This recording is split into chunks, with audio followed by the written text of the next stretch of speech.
Hey guys, back again, and this is going to be my second video today, guys. And the reason I'm going to make this video, it's just a backdrop, this is, guys. So, the reason I'm making this video, guys, is to hopefully help some people out. I'm hoping to help people out with this, and also talk a little bit from my own experiences. So, basically, guys, I want to talk about a bit about mental health, guys, and depression, really, stuff like that, and hopefully help people out who are really, really struggling. Because obviously there's a lot of people that are struggling in the world, and they always automatically go down to the route of self-harm or self-life toke, and it's really not worth it, guys. It's not worth it. So I'm going to talk to you guys on the best knowledge I know how, and not by a doctor's standards, not by some twat that's read a book. We all know how that feels when they go, oh, I've read a book about it. Well, you fucking must know way more than I ever knew then. Truth about it is, guys, it's a constant learning curve with mental health. It's a learning curve. I mean, I'm still learning, guys. I mean, I've had my mental health, I've had my diagnoses since 2006, and I'm still learning, guys. I'm still learning. You know, depression, just when you think you've had it all, yeah, and you feel like you can't get any worse, it comes back stronger and worse. So, you know, as you guys know, I've been struggling with my mental health and my depression recently, due to reasons, guys. I mean, I've been fucked over every angle you can think of, including losing my boys. And losing my boys really hit me hard because to some people, dogs are just animals. They're just pets. They're just animals. But to me and my wife, they were our life. They was our kids. They was everything to us. It's hard to swallow, guys. It's very hard to swallow. It's very hard to take grips of. They're everywhere in this house. Pictures of them. I've got their first collars and everything, and yeah, it's really hard to swallow, guys. It's not nice. I get teary-eyed thinking about it. But when I find the person that ruined my life and took my dogs off me, and I know who they are. I know who they are. They fucking know who they are. But one day, you'll bump into me. You will bump into me, and you'll regret doing what you did to me and my wife. I promise you that. I fucking promise you that. But anyway, guys, we're not going to get into that. We're going to get into this. So, I do apologise for that, guys. That was unnecessary on my part. But, you know, it's emotion, guys. When you love something, you love somebody, or you love something you do in life, or, you know, if someone broke your family up, what would you do? What would you do? You wouldn't just stand there and take it, would you? Exactly. That's what brought my depression out even more anyway, guys. Just getting buggered over like that. But anyway, so let's go off tandem, right? So let's go back on tandem, I mean. So, right. So if you are a woman or a man and you're normally happy-go-lucky, but noticeably you've been feeling a bit down in yourself, but your friends haven't noticed, or you haven't told anybody, and you feel like, how can I approach it? How can I talk to somebody about it? They're gonna look at me different. They're gonna think, oh my god, you're mental or whatever. That ain't the case, guys. It's not the case, guys. It really ain't. This is why I make videos, guys. It helps my brain. I make videos, good videos on games and stuff. I also make my vent videos. As you know, I complain, I moan, I piss, I fucking go on. And that helps my mental health, guys. That helps me. Now, I'm not saying that's going to help everybody. It might not. You might be a private person and don't like to tell nobody nothing, and you might want to keep yourself to yourself. I'm normally that way, guys, but I've learned that actually venting does help. If it's out of your mind, it's not stuck in there. It's not stuck in there. It's like having a full washing machine, guys. Once you've emptied it, you know, the washing machine's empty. But if you let it stay in there and you keep cramming more clothes in, eventually it's not going to be able to spin anymore. And that's what your head does. There's no room for good comments. There's no room for non-negative comments because you've got all that negativity in your head. It won't leave you alone. They're just constantly going. You got to lay down and go to sleep. Can't sleep. Do all that. But you know, at the end of the day, you're going to go and you're going to see psychiatrists, you're going to go see mental health nurses and that lot, and they're going to go, I've read a book, I'm trained in this, I know exactly what you're going. Fuck off, do you? You haven't a clue. And I'll tell you why I know you haven't a clue before someone comes shooting me down. How can you have a clue what's wrong with me when I don't got a clue what's wrong with me and I'm living it? If I told you what sort of pain level I'm in and you went, no, absolutely not, you're not in that pain level, you're in that one. You can't tell anybody how they actually feel or how they are. And I think that's what's making people take their life, because people keep ostracizing them, keep making them feel like it's in your head, or making you feel like you're nuts or you're not worth it or whatever. They don't listen, you're not heard. And that's the fucking problem. That's the problem. We don't want people to counsel us. We want people to listen. So, not talking from my own here, or talking about me. I'm talking about everybody with these illnesses and everybody that's got depression and that. And depression can come in any format, guys. It can come from postnatal depression, where you've had a baby and you're now depressed. It can come from losing a job. It can come from debts and worries. It can come in many, many fucking forms. It can come from a family member being ill. So, you know, it just gets to the point that it comes in any form anyway. And I will say anybody is acceptable to getting depression. Anybody. It doesn't matter who you are. It doesn't matter if you're rich, skin, homeless, in a house, fat, thin. Anyone can get depression. So it's always a laughing stock to those who haven't got it. And then when you do get it, it hits you tenfold. Now, with the illnesses I have as well, guys, they do trigger and bounce these style of negative thoughts and stuff anyway. Now, I do want to talk a little bit about schizophrenia, guys, because I'm sick and I'm fucking tired of people hearing the word schizophrenia and running down the road thinking that we're all murderers. That is not the fucking case at all, and that absolutely makes me and other people, I suppose, would imagine who's got the illness, pig fucking sick. Because it's not like that at all, guys. It's really not. They go, you get irrational thoughts where you think the telly's talking to you. No, we don't. No, we don't. Well, there might be different spectrums of it, to be honest. Mine don't do that anyway, guys. What mine does is it clings onto things, and it keeps bringing them back to me. So I'll give you an example, guys. Like, I keep getting arrested, yeah? Now it'll keep saying to me, like, you know they're going to come back for you again. What's you gonna do this time? Are you gonna be a pussy again? Let them just come and walk all over you? Let them get a fucking pay rise? Let them take you? Is that what you're gonna do? Is that what you're gonna do? Is that, hey, little pussy boy? Is that what you're gonna do? And I'm like, no, I fucking ain't gonna do that. Next time they come here for a fucking wrongful of fucking arrest, I'm gonna fucking give them something to fucking arrest me for. And that's how it is, guys. It's like that. Now, people might think that's a threat now, and it's not. I'm explaining to you what it does. I'm explaining to you how it does it. How it takes an item that might be something. I had it when I was at school, guys. I had it at school. Not this, but I had an anxiety at school where I'd say to myself, you know, you should just do yourself in or whatever, you know. I had it even then, guys, because the simple fact was I didn't like going to school. I got bullied all the time, guys, and when I weren't getting bullied, you know, I was getting bullied by the teachers, but I kept moaning that I didn't do my homework, or I didn't do this, or I didn't do that. They don't understand something, right? Where I was living, guys, I had to get up for school at 5:30 a.m. My taxi would pick me up at 6 a.m., guys. I was first on the list. I'd be at school by 6:30 a.m. Most people ain't even out of bed yet for school, but I was at school at 6:30. The only person at school that time was the janitor. And that's it. I sat there in a cold school in the winter thinking, fuck it hell. And then I wouldn't go home. I wouldn't get home till like 5 p.m. I was smashed. And then the next day, the teacher wanted me to do all these fucking homeworks. And I'm like, are you fucking mad? I'd be like literally going to school and go home to go to school. I wouldn't even be having any time with my family. I wouldn't have time to eat my fucking tea, play my PlayStation, be an actual kid. I had to fucking just work my ass off for nothing. So everyone can see my point there, but no one saw the outside looking in. You know, it wasn't like I was getting paid to go to school. It weren't like I had anything to go to school fucking for. I knew I weren't going to make nothing of myself. Everyone always told me that, and at the end of the day, I weren't fucking brain box of the year. I still ain't.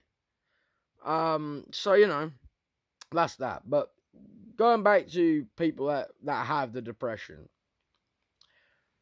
Most people will look at it as you'll get negative thoughts. You will get negative thoughts. And if you don't find a way to cope with them, you will do something stupid and it isn't worth it. I'm trying to explain this to you now.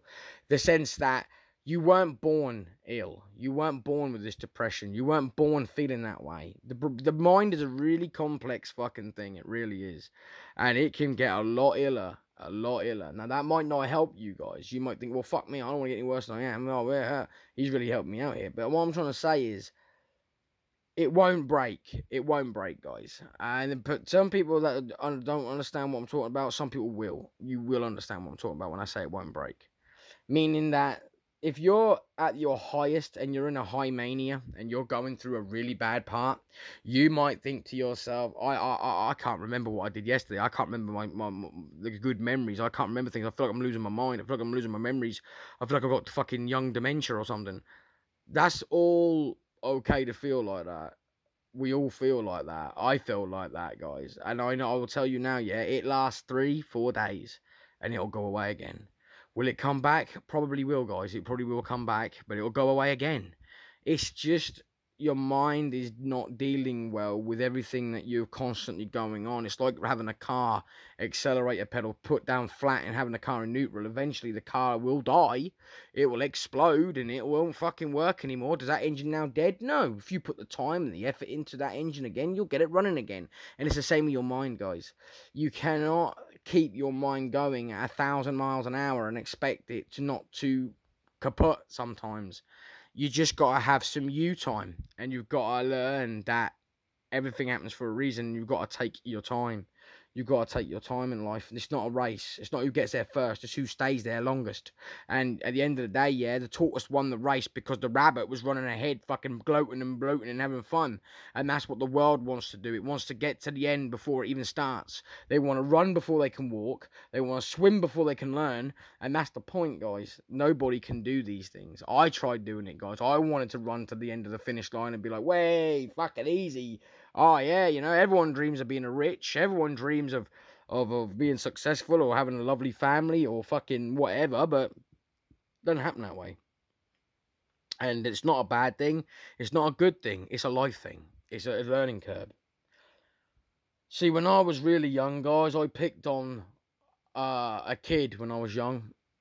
I won't say his name, but I'd love to apologise to him today, because when I was a kid, guys, what mattered to me was fitting in with the cool crowd. I wanted to be with the cool crowd, and as a kid, I weren't as disabled or as ill as I am now. I weren't as bad as I am, and I see it as, he'll be all right. I didn't think about his feelings. I didn't think about what he was going through. I didn't think of nothing like that. All I cared about was being in the cool crowd. Now, I didn't pick on him all the time and every day. He had his own friends as well. But just to fit in with the cool crowd, I picked on him. Now, as I've got older, guys, you know, I mean, I'm not talking this was recent, guys. I'm talking this was when I was like 8 years old, 9 years old, and growing that sort of year. But I remember him, guys. I remember who he is. I remember his name, and I remember the things I'd say to him and things I'd do to him. And I feel bad. I feel bad, guys, because I feel like he would have probably been a better friend in long term, and I didn't even get the chance to know him. I didn't feel like I wanted to know him, and that's the thing, guys. And now I'm trying to pass this on to all the other bullies out in the world that understand. See, I've been there. I've been on both spectrums. I've been bullied and I've been a bully. And I'll never bully anybody again in my life, guys. I never ever would. I will never ever would. No matter who you are. I don't care what you've got wrong with you. I don't care if you've got missing limbs. I don't care if you've got Down syndrome. I don't care nothing. I will treat you with respect, and I'll treat you how I want to be treated, and I'll be nothing but friendly to anybody, and I don't care. And people might go, well, you learned that doing that. No, I learned it because I sat there and realised the pain I'd caused. I sat there and realised the pain anybody can cause anybody by picking on them. You can cause somebody serious anxiety. You can cause somebody serious depression, and that affects their everyday life. That affects them sleeping. That affects them working. That affects everything, guys. That really does. I haven't picked on a single person, guys, since I left high school, and I never picked on anybody there. I used to get picked on, and I used to fight back. Simple as that. I never went out of my way to pick on anybody. I had good friends at school. And stuff like that. I made a few wrong choices when I left school. I had a really good friend, and I won't name names again, guys, but he basically came out as he liked men, and that wasn't the problem for me, guys. That wasn't a problem for me, but he liked to dress in certain clothing. That's all I'm gonna say, guys. Now, again, that doesn't bother me, right? Don't feel like I'm judging anybody that does that, because you might do the same thing, and I'm not judging you for that. What it was this: I was scared. I was scared that people might label me the same. You know, I was a bit weirded out by it. I weren't like grossed out by it. I was just weirded out. I was like, "Yo, this is different." You know, I've known him all my life. and you know, through all of high school and that, and now he wants to do this. And I sat there and thought to myself, he's the same person, but people tar you, people label you, and I know that's not fair to look at it that way. And I'm trying to look at that now. See what I'm trying to say? Don't let that put you off losing friends because they're different. Because everybody's not meant to be the same. Everyone's not meant to be the same. I lost contact with him now, and he's obviously grown a lot more and gone down his own path in life, which is fantastic. I mean, you know, he must be generally happy. I believe. I'd like to hope he's happy. But you know, that's what it was for me, guys. I was scared to think that people might tar me the same brush, or you know, you pick on me now, or whatever, you know. And I shouldn't have looked at it that way, but I was very young when I found out about that. I just turned 18 myself, and you know, I weren't. People don't understand something. I'm 33 next month, guys. And even though I'm 33, my mind and my brain isn't of an age of 33, guys. I'm probably about an age of 15, 16 years old. My brain's a very slow developing thing. And even when I was like 16 and that lot, I used to go around and wrestle with my teddy bears and stuff, guys. You know, I weren't always there. And, you know, I'm setting myself up here for fucking people taking the piss. I know I am. But at the end of the day, guys, right, how can you get anywhere in life if people aren't true, people aren't honest? And that's the truth of it, guys. That is the truth of it. You can't get anywhere in life unless you're going to be honest with people. You know, and I like to be honest when I'm talking about mental health, because it's not funny. It's not a nice thing to have. It really, really ain't. And it affects people differently. And I'm trying to show you guys, I'm taking a step forward to show you that I don't hide anything. I'm taking a step forward to show you guys that it's not fun. And I'm taking a step forward to show you guys that there is help out there, but not with mental health people, guys. You got to find people like yourself. You got to find people that understand you, and when they're in a good place, they've been in a bad place before you've been there, and they're helping you. And then when they're in a bad place, they need you to do the same for them, because it is how it works, guys.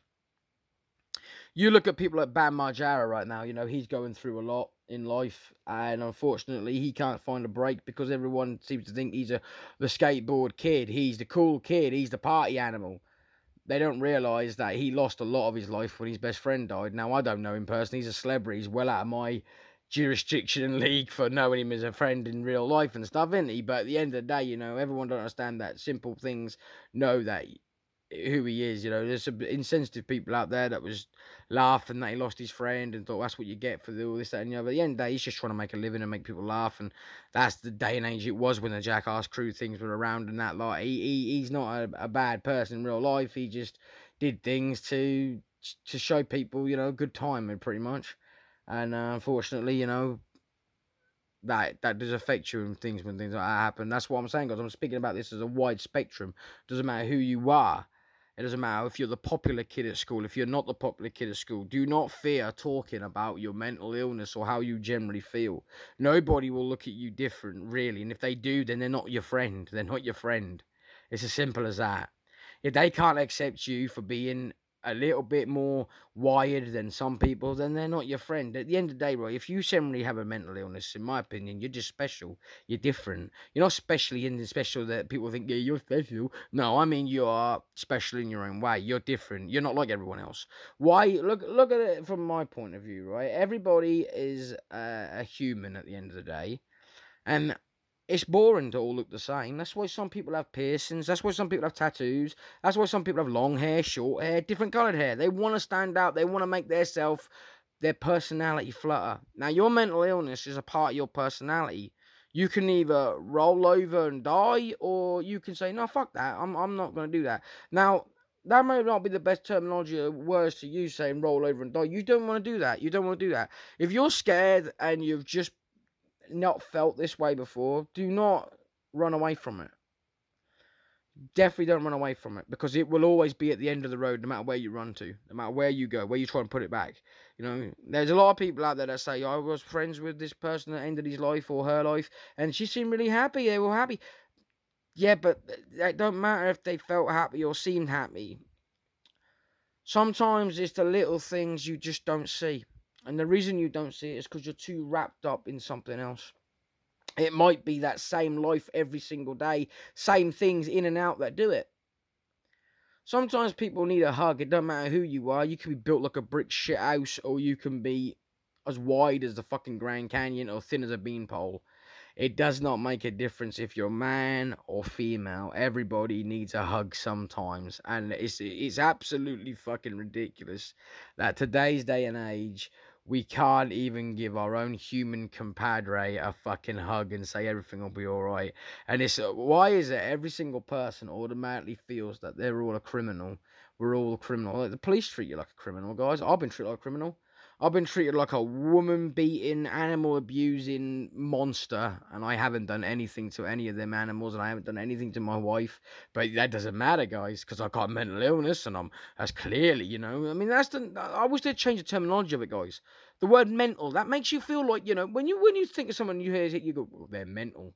But you hear a professional person say mental health, you know, it makes you feel, you know, I understand what people think about, you know, it makes you feel like you're dangerous or something, and you're not. It's not fair. They should change it to something else. They should just call it just a disability. It's a disability, guys.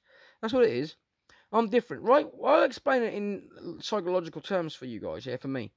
My illnesses come from brain waves in my brain, guys. So I got told I'm missing certain chemicals in the brain. I am. Everybody has certain chemical levels, you know, for like, you know, to let you know if you're happy, if you're sad, when you're sexually aroused, when you're angry, all of that.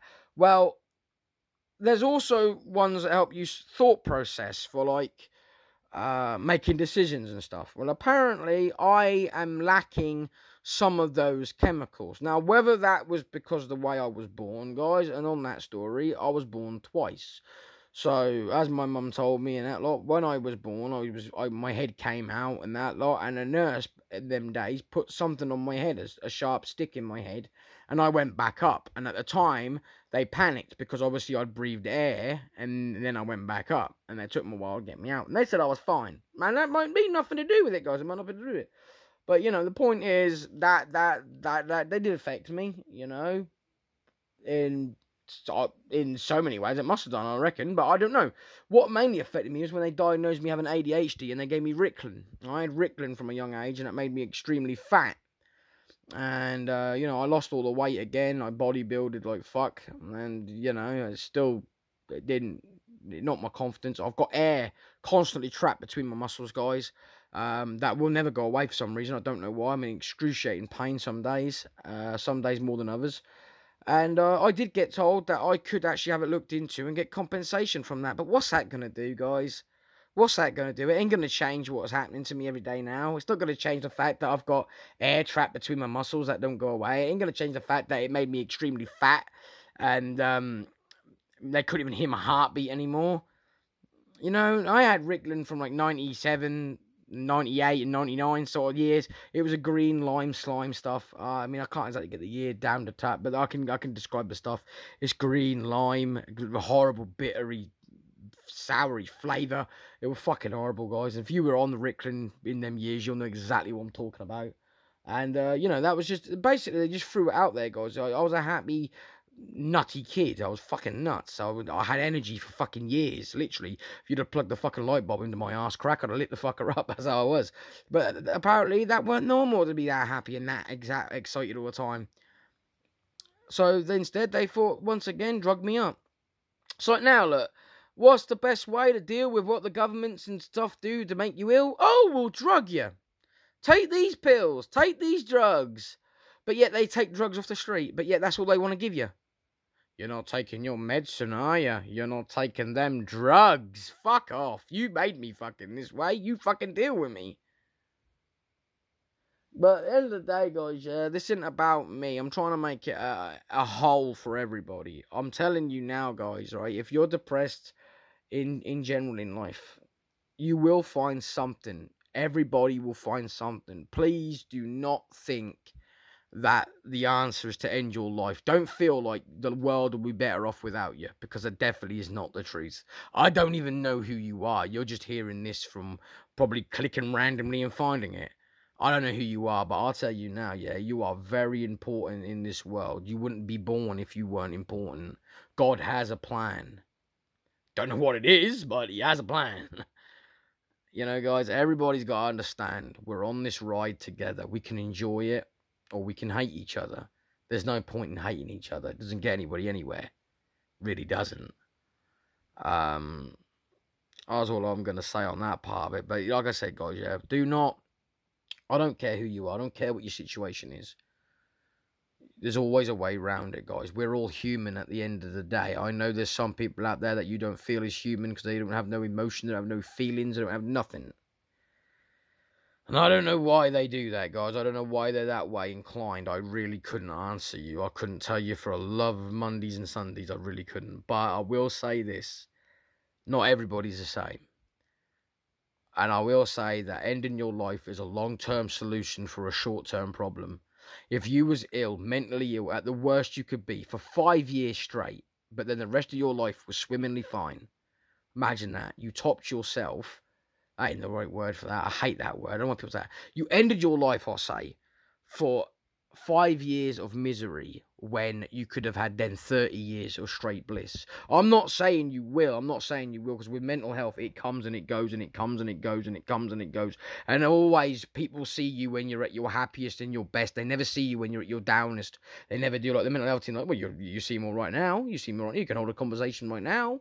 You could do this right now. Yeah, but you didn't see me the other fucking day. And that's the problem. The world wants to stick a microscope up your ass and watch you 24/7. Watch you 24/7. It's all about slavery at the end of the day, guys. It hasn't changed. It hasn't changed. It doesn't matter what colour skin you've got. It is slavery. Now, I learned something new, though, about coloured people. I learned something new about that. I say coloured people because I don't know what else to say. I don't want to offend anybody, you see. But I learned something that I didn't realise, yeah, that people treated coloured skinned people really horrible, even in the 70s and the 60s and that lot. And I didn't realise that. I only realised that when watching the Elvis Presley film, the movie. And, you know, that fucking sucks. That sucks. That really sucks to think that even back then they treated coloured people that bad. That's disgusting, in my opinion. How could you do that? How could anybody do that? I don't understand that, guys. I really don't. I don't understand that. I've never looked at a coloured person, you know, and thought I'm better than them or I'll treat them different because their skin colour's different. That's disgusting. That really is disgusting, in my opinion. That's the fucking worst of the worst. I mean, I don't care who you are. I really don't care who you are. I don't care what colour skin you got. I don't care what ethnic you are. You know, I just don't treat people that bad when fucking, it's just ridiculous. It's stupid. It's fucking absolutely dumb. But, you know, that's another story for another day, that one. But, you know, don't treat people like that just because they're different. But for me, guys, right, for me, it's this, right? I love seeing people's faces when you can see that you've made their day. It don't matter how you do it. It don't matter how you do it. It could be holding the door for somebody. It could be say thank you. It could be say please. It could be have a nice day. It could be anything. And you could just see it. You know, it's not much, but you could just see. It's like, wow. You know, and that in my opinion is better than anything. So guys say money's not everything, and it's not for me. It's not. It's what you get with money is what's everything to me. It's what you get with it. Like for me, guys, I love pool table, right? I love a pool table because I love to play pool, but I don't like going into pubs and nightclubs and stuff like that. I really don't like doing all that. I tried doing all that, guys, to be normal, and I don't like it, guys. No, not for me. I did all that when I was 18, 19, and I hated it. It nearly got me into a route that I didn't like. I know I was leading the drug scene and fucking alcoholism and that, and I did become an alcoholic for a while, guys, and I didn't know I was an alcoholic till I realised I was an alcoholic, if you get my saying. It was only when I realised I was drinking beer at 7 o'clock in the morning and whiskey at 6 o'clock in the morning, and, you know, I just literally hopped out of bed and thought that was fine. You know, I thought, oh, I don't need it. I want one. No, I needed it. That was a difference. I fucking needed it. And that took me a long time. And what made me open my eyes, guys, is when I went to the hospital with excruciating stabbing pains, and the doctor said to me, you've got a really bad infection in your stomach. And then he asked me if I drank a lot, and I said, no, I don't drink a lot. I said, well, what's your daily intake? And my mum and then said, he gets up at 6 a.m. in the morning, and he'll have like 4 cans of Stella, and he'll have like 3 or 4 shots of whiskey, and then he'll leave it alone, and then about 9 o'clock he'll have another beer, then he'll have a beer with his lunch, and then he'll have a couple of shots of whiskey at 1 o'clock, 2 o'clock, then about 3 or 4 o'clock he'll sit down, he'll have fucking bottle of gin and more whiskey and that lot, and they'll be like, well, how often does he do that? Every day. And then obviously that's when I realised, fucking hell. But then when I tried to stop, I literally tried to stop taking it. I stopped drinking altogether. I just went cold turkey on it. The sweating, guys. the fucking sweating and the shaking, man. I really wouldn't recommend it, guys. And that really sucked. That really sucked for me. And I even find it hard now, guys. I find it hard. I find it really hard, though, to come to terms with how did I get myself like that? Because, you know, I don't know. I mean, I lost my nan at a young age, and that really fucking hit me because she was only 62. And when I lost her, it was out of the blue, guys. It was out of the blue. I see her the night before, and she just went out to do what she normally would do. And the next day, she just woke up. She said she felt a little bit ill, and that was it. She just collapsed and died there and then. That was it. At the age of 62, it was a fucking. It hit me so hard, guys. I've never got really through it. I feel dazed. I feel like I got a concussion from it. If you know what I'm saying, it really did knock me for six and took a lot out of my life. That did. And I've never got over it, and I never will get over it, guys. It's one of them fucking things that knocked me for fucking everything I could. I don't think anybody could hit me that hard as that did. That hit me hard in life. That did. That really did hit me, and I've never got over it. But you know, like I said, you know that was a bad time in my life. I nearly got hooked on ecstasy pills because they made me feel really good, and I liked it. I like the buzz I got from it. I know I take one and I feel good. And I was on them for nearly a year before I realised that, fuck, I got to stop taking these. And again, guys, I went through the withdrawal symptoms of that. But, you know, it was hard to explain that. I've gone off tandem a little bit there, guys, to understand that. I did that at an early age in my life, very, very early on. I was like 16, 17, even 18. Going through them 3 years is when I went through all of that. The drinking came to an end when I was 21. That's when I realised what the fucking hell that was. I met my wife when I was 23. Well, 22, but I married her when I was 23. So, yeah. So, you can see, guys, I went through a lot of shit young time and that, but I always had depression. I always had mental illnesses before all that happened, so people can't say it's that. I was always mentally ill before that as well. So, you know, yeah. But anyway, guys, I can't go on for much longer. I've got 38 minutes of space. I've got 31 minutes going now. So I want to get back on tandem quickly. Just say, guys, if you stayed with me this long, guys, thank you. That's much appreciated. But I will say, guys, yeah, I don't care who you are, if you are going through a bad patch in your life, talk to someone you can trust.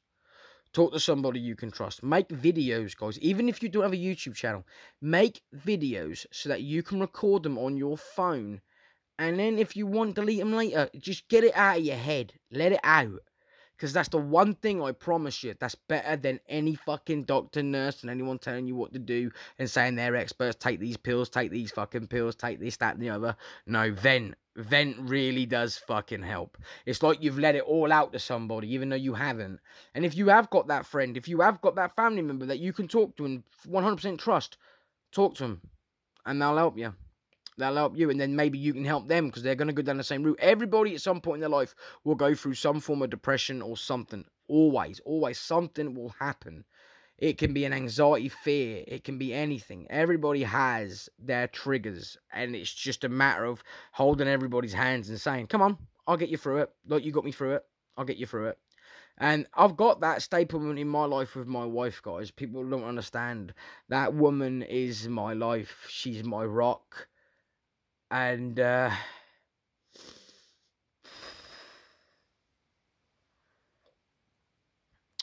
sorry, guys. Yeah, I was saying she's literally everything, guys. Everything. There is nothing. No matter what people say, no matter what people do, they'll never break me and my wife. They won't. We're the same. We're a coin, both sides. It's me and her. And she has no idea how much I love her. She has no idea how much.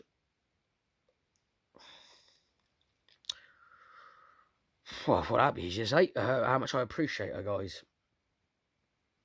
And it makes me sick to think that the police think that I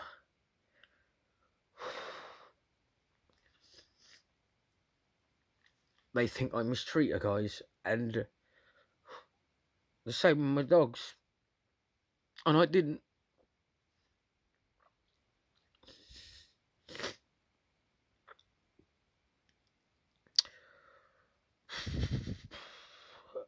But, you know, that's easy to point the finger, guys, when you suffer with mental health, innit?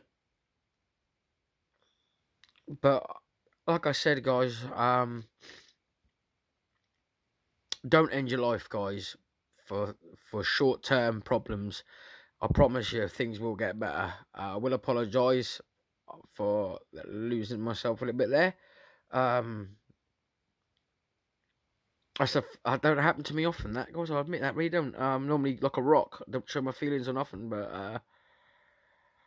I don't know. I don't know. Weird. So anyway, guys, I think I'm going to end this video here on that note. Hopefully this helps somebody out. If there's anything you would like to talk to me about or ask me anything about, guys, you're more than welcome to. But in the meantime, guys, hopefully this video will help somebody out. I will apologise again, guys, for the last bit at the end. I didn't plan for that. I didn't expect that to happen, and I feel a bit stupid now, to be honest with you. But, you know, it's what it is. And you know, we're all human at the end of the day, and just goes to show that, doesn't it? But in the meantime, guys, thanks very much for watching, and I'll see you all in the next one.